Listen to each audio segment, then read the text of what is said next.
Ok, on va corriger du coup la partie aérodynamique du BIA 2020.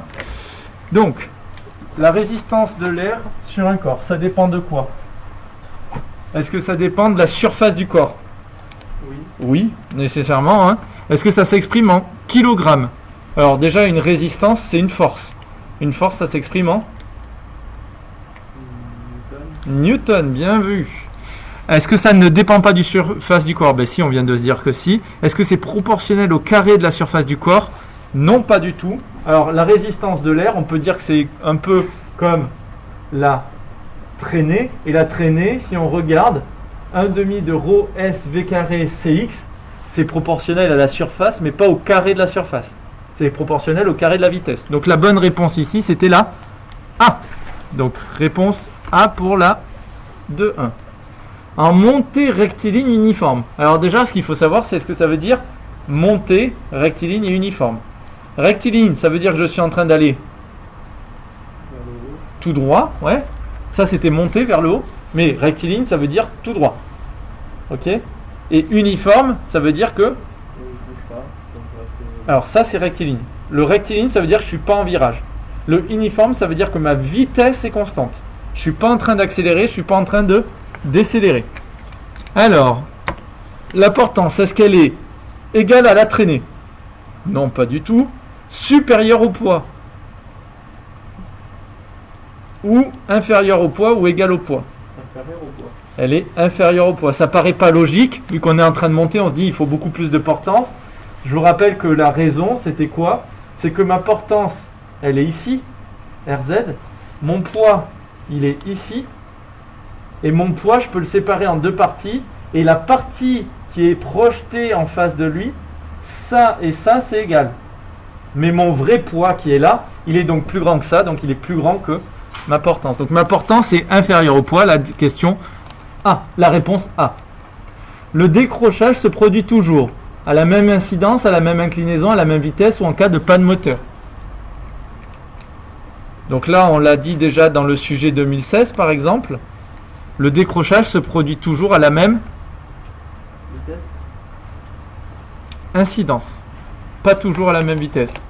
Alors il y a une vitesse minimale à ne pas, il ne faut pas aller en dessous. Mais cette vitesse minimale, elle dépend de plusieurs choses. D'accord? Je ne sais pas si tu te souviens, on avait dit que la vitesse minimale, quand je suis en virage par exemple, il me faut une vitesse plus importante que quand je suis en ligne droite. Ok? Donc là, le décrochage, il se produit toujours à la même incidence. C'est la réponse A. Et vous voyez que cette question, on l'avait déjà eue tout à l'heure. Hein. Enfin, dans le sujet 2016. Sur un profil d'L ci-dessous, l'introdos, il est représenté par quelle lettre? Alors là, encore une fois, c'est une question classique. Le A, c'est ce qu'on appelle le bord d'attaque. Le B, c'est l'extrados, le dessus.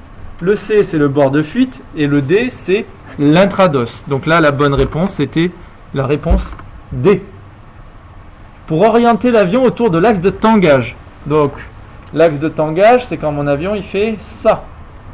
Donc, pour orienter l'avion autour de l'axe de tangage, il faut que je fasse quoi? On commande quoi déjà? En termes de pilote? Le manche. Alors, c'est le manche que je bouge. Et le manche, je le bouge comment pour avoir un axe de tangage?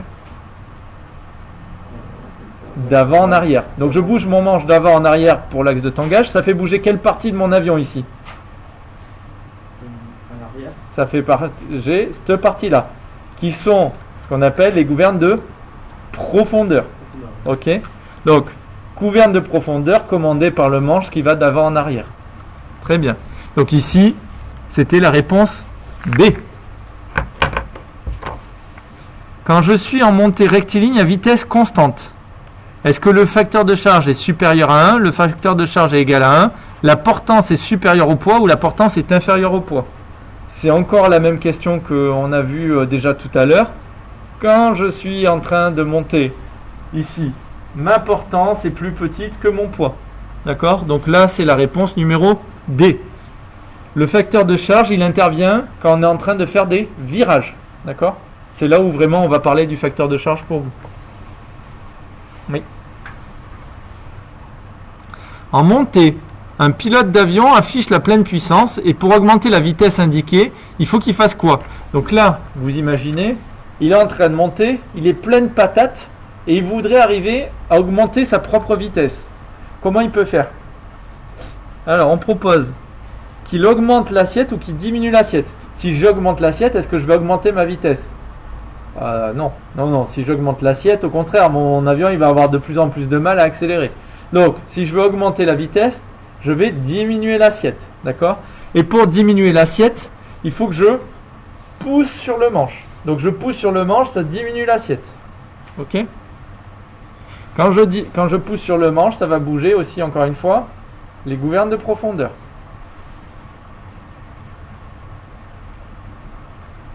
En vol en palier, en cas de diminution de vitesse, pour maintenir une altitude constante, il faut qu'on fasse quoi? 2.8. En vol en palier, en cas de diminution de vitesse. Donc là, ici, je suis comme ça, je perds la vitesse. Il faut que je fasse quoi pour maintenir l'altitude constante? Ouais. Faire varier l'assiette à piquer. Alors, si je fais à piquer, qu'est-ce qui va se passer? Regarde, je suis en train de perdre de la vitesse et toi, tu me fais faire ça. Alors, l'avantage, c'est que je vais regagner de la vitesse. L'inconvénient, c'est que je risque de descendre. Donc, il faudrait que j'augmente là l'assiette à cabrer. Comme en le faisant à cabrer, je vais augmenter ma portance du coup. Question 9.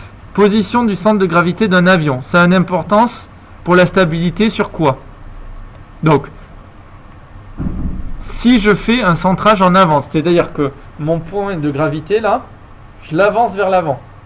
Est-ce que ça rend l'avion plus stable, plus maniable, moins maniable? Vous vous souvenez ce que je vous ai dit avec le trépied dans le cours? Plus j'écarte les pattes d'un tabouret, plus mon tabouret il est stable. Mais du coup, moins il sera maniable. Donc ici, si je pousse le centre de gravité vers l'avant, mon avion sera plus stable, mais il sera moins maniable. Donc c'est lequel? Plus stable mais moins maniable. Ce sera le D. Il est peu maniable, mais il sera plus stable. Pour un avion léger, le décrochage se produit, et là on a encore la même question que tout à l'heure. Au final, ça va finir par rentrer. Pour un avion léger, le décrochage il se produit toujours à la même incidence. L'incidence, c'est l'angle entre la vitesse de l'avion et son axe. D'accord? Donc là, pour la 10, c'est la question B. Pour la 11, en virage en palier. Donc, virage en palier, ça veut dire que mon avion, il est en virage, mais en palier, ça veut dire que je ne suis pas en train de perdre de l'altitude. Mon avion, il reste à la même altitude. Ok? Donc, en virage en palier, le facteur de charge, il augmente avec quoi? L'inclinaison. Avec l'inclinaison, effectivement. On se souvient que ici, c'était lié à cosinus de l'angle. D'accord? 1 sur le cosinus. Quand j'ai une inclinaison de comme ça me donnait 1,15. Et quand j'ai une inclinaison de 60 degrés, j'ai un facteur de charge de 2. Ce qui est beaucoup. Hein? Alors ici, la photo, qu'est-ce qu'elle indique? Je suis en train de faire un virage à droite ou un virage à gauche déjà? Droite. Je suis en train de faire un virage à droite, effectivement. Ici, mon avion, si je le regarde, hein, il est penché comme ça, donc mon avion, il est en train de faire un virage à droite. Ok. Et le virage, est-ce qu'il est glissé ou dérapé? C'est-à-dire que la bille, est-ce qu'elle est à l'intérieur ou à l'extérieur du virage?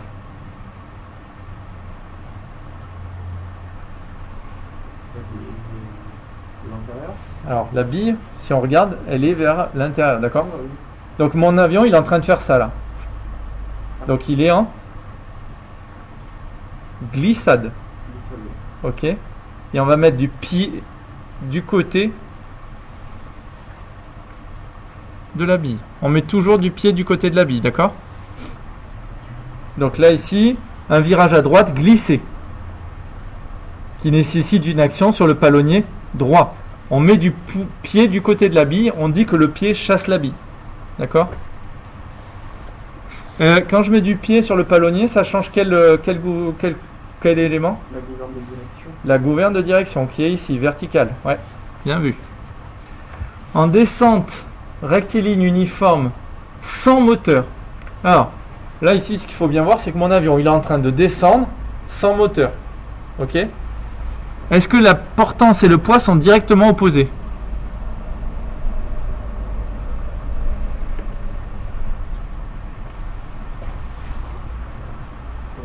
Là, il faut que je refasse le schéma, je crois.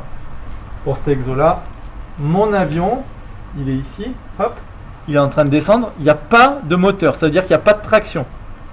La portance, elle est comment? Ici, là. Dans mon exemple.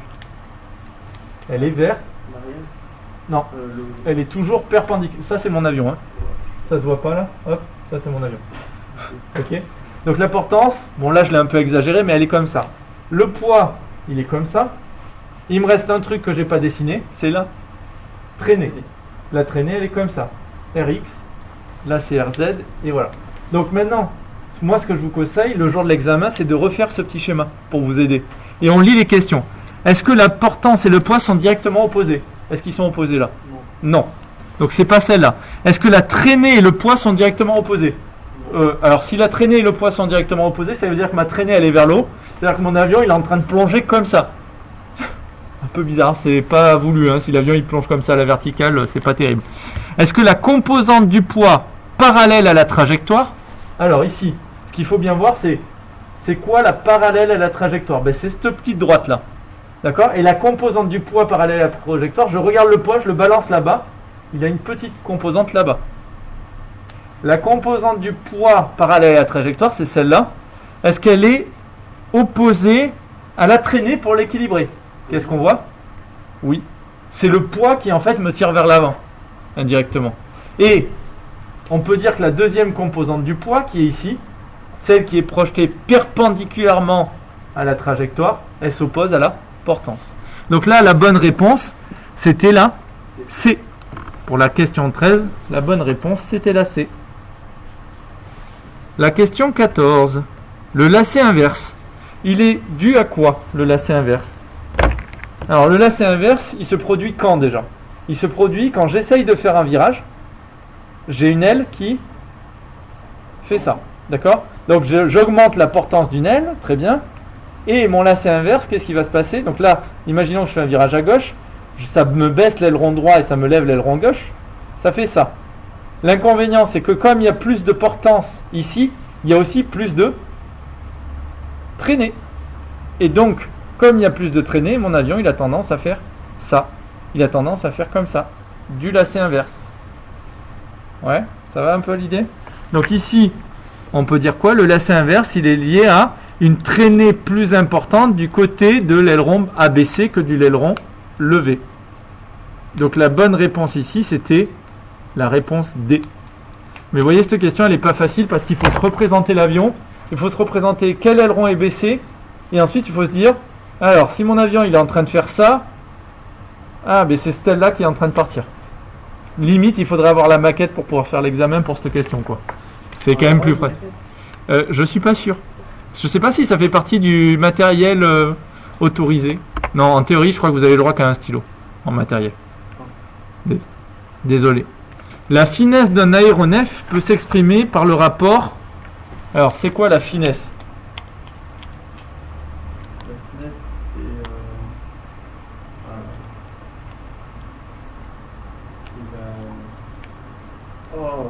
Alors avec les mains, c'est exactement ça. C'est la capacité à planer. Ok. Et donc la finesse, plus je suis capable de planer loin, plus j'ai une bonne finesse. Donc ici, dans les définitions, si on regarde, c'est la distance parfois en vol plané. Sur la hauteur perdue. La bonne, c'est la C, ouais. Alors pourquoi c'est pas la B et la A? Mais en fait, la finesse, si je regarde, on a dit que c'est la distance sur l'altitude ou sur la hauteur, d'accord? Ça, c'est la finesse. Et en fait, si on regarde, c'est la portance, Rz, sur la traînée. Et ça revient au coefficient de portance sur le coefficient de traînée. Et ça revient à la vitesse horizontale par rapport à la vitesse verticale. Donc en fait, les autres réponses qu'ils nous proposaient, c'était que l'inverse de la bonne réponse. D'accord? La vitesse de finesse maximum d'un planeur, elle augmente quand la charge à l'air augmente. La vitesse, bon, ça c'est un truc que vous ne pouvez pas deviner. Donc j'ai essayé d'en parler avec Kevin, c'est une explication qui est compliquée. Donc je vais pas pouvoir vous la donner, d'accord? La charge à l'air, c'est le poids total sur la surface des ailes. Et il faut savoir que plus ça c'est grand, plus ça augmente la vitesse de finesse. Mais je ne saurais pas vous dire pourquoi proprement. Voilà. Désolé pour ça. Ok. Bah, du coup, moi je ne sais pas y répondre à celle-là. Donc voilà. Désolé. Alors en finale, le braquage des volets de courbure a pour conséquence de quoi? Quand on est en finale ici, on va mettre les volets et effectivement, Quentin, Une augmentation de la portance et une augmentation de la traînée. exactement. Quand je mets les volets, ça augmente la portance, bonne chose vu que je peux voler plus longtemps, et ça augmente la traînée, ce qui est plutôt positif dans ce cas-là parce que ça va aussi m'aider à ralentir. Donc dans tous les cas, là, c'est des effets positifs. Donc là, ça augmente la portance et la traînée, c'était la réponse B. La finale, c'est l'atterrissage. Ouais, c'est ça. La finale, c'est quand j'arrive là, quand je vais arriver pour atterrir. Le virage d'un ULM pendulaire. Alors, un ULM pendulaire, c'est quoi un pendule? Un pendule, c'est, si je prenais, ben voilà, je vais prendre ça, hop. Un pendule, c'est ça. Je prends un système, ça c'est un pendule. C'est-à-dire que j'ai un point d'accroche en haut et j'ai ici un pendule. Un parapente, c'est une sorte de pendule. J'ai en haut le parapente qui tient avec la portance et en bas j'ai le poids du pilote. Un ULM pendulaire, c'est un ULM, donc c'est, vous voyez l'aigle delta là, qu'on voit souvent, et en dessous, il y a le pilote. Et pourquoi ça s'appelle un ULM pendulaire? C'est qu'en fait le pilote, il n'est pas attaché de manière rigide en haut. Ce qui se passe, c'est qu'il est attaché par une sorte de barre et de nacelle, et il va pouvoir se déplacer en dessous de son aile. En gros, il a un triangle comme ça, et ça lui permet de se déplacer en dessous de l'aile. Et ce déplacement fait qu'il bouge son centre de gravité. Et quand on bouge le centre de gravité, c'est ce qu'on avait vu tout à l'heure, si je bouge mon centre de gravité, ça va venir déséquilibrer mon aile. Et ils ont un moteur l'arrière et Non, tout. non, là on parle vraiment d'un ULM style une aile, comme ça. Hop. D'accord. C'est un genre de deltaplane. Ouais, c'est ça, c'est une sorte de deltaplane. Il y a un triangle, d'accord. Le pilote ici, il va être suspendu à l'aile. Et en fait, il va se tenir à la barre ici, là. Hop, ça c'est ses mains. Et il se pousse vers la droite, il se pousse vers la gauche, il se pousse vers l'avant ou vers l'arrière. Et en se poussant par rapport à ça qui est attaché durement à l'aile, il va bouger son centre de gravité. Et comme, en fait, il déséquilibre son aile. Et c'est en se déséquilibrant, s'il se met trop vers l'avant, qu'est-ce qui va se passer? Ça pique.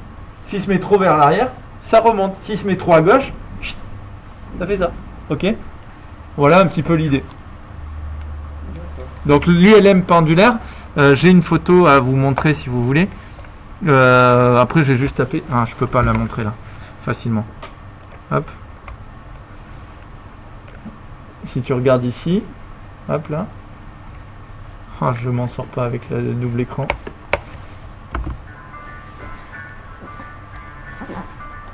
Tiens. Je sais pas si tu vois bien. Donc là il a une barre qui est rigide. Et en fait il se décale par rapport à cette barre rigide. Oui, c'est ça, avec le moteur à l'arrière. Oui.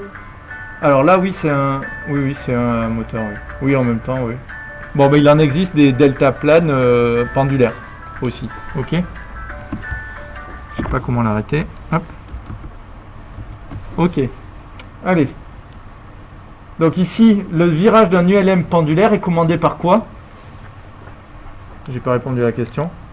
Par déplacement du centre de gravité. Par le déplacement du centre de gravité du chariot. La réponse A. Effectivement. Ok. C'est l'ULM pendulaire.